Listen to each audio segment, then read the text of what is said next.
দুর্দান্ত একটি ধামাকা নিয়ে চলে এসেছি সমক্ষণ ইউটিউব চ্যানেলে। আপনাদের সকলকে স্বাগত জানিয়ে আজকে আমি শুরু করছি আমার ব্লগটি শুরু হওয়ার আগে জেনে নিই ধামাকাটি কি হতে চলেছে। আজ আমি আপনাদের জন্য বানাতে চলেছি দুর্দান্ত তিলের নাড়ু। প্রথমত উপকরণগুলি আমরা কি জেনে নেওয়া যায়। দেখতে থাকুন। এলাচ নিয়েছি, জল আর ময়দা নিয়েছি। তাই তিলের নাড়ু ব্লগ দেখে যায়। বাড়িতে তিলের নাড়ু খেতে মন আমার চায়। রিমঝিম বৃষ্টি, তিলের নাড়ু খেতে খুব টেস্টি।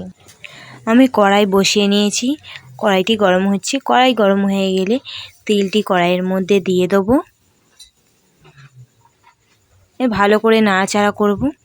তিলটি যতক্ষণ না ভাজা হচ্ছে দেখুন, তিলগুলি অনবরত নাড়তে থাকবেন। পুড়ে গেলে কিন্তু নাড়ুটি খেতে ভালো লাগবে না। অনবরত নাড়তে থাকবেন, 4 থেকে 5 মিনিট নাড়বেন।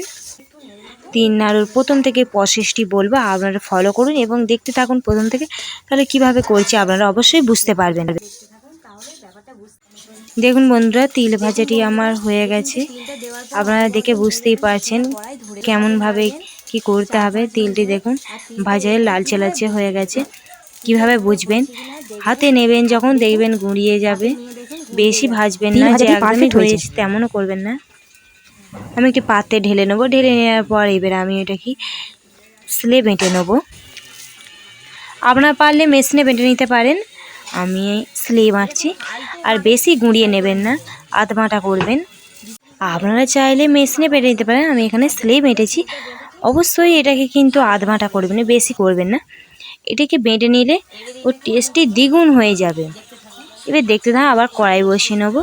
এই গুড়টিকে জাল দিয়ে ভালো করে দেখবেন, কড়াই গরম করে নেবেন, দেখবেন গুড়টি গলে যাবে। তারপরে নাড়াচাড়া করার পর আপনারা এই গুঁড়োটাকে দিয়ে দেবেন।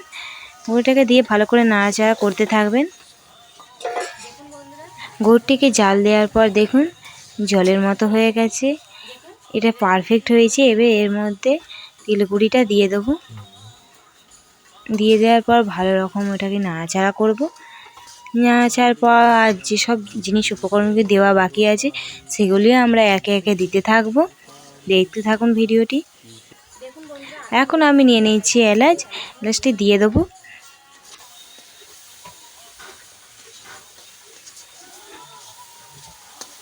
পনেরো সেকেন্ডের মতো নাড়ার পর এবার হাফ গ্লাস মতো ছোটো গ্লাসের ময়দা নিয়েছি, সেই ময়দাটি দিয়ে দেবো। দেওয়ার পর ভালোভাবে নাড়াচাড়া করে নেব 2 মিনিট মতো। তারপরে একটু সিন হওয়ার জন্যে, খুব টেস্ট হওয়ার জন্যে একটু কর্পূর দিয়ে দেবো। সুস্বাদু হয়ে যাবে, সুস্বাদু, খুব সুন্দর সুগন্ধ বেরোবে। দেখুন তিল নাড়ু আমার হয়েই গেছে অলরেডি। তো একটু দেখে নেবো চিটচিট মতো হয়েছে নাকি। আমার এখানে হয়ে গেছে, তো সেটাকে আমি নামিয়ে নেবো।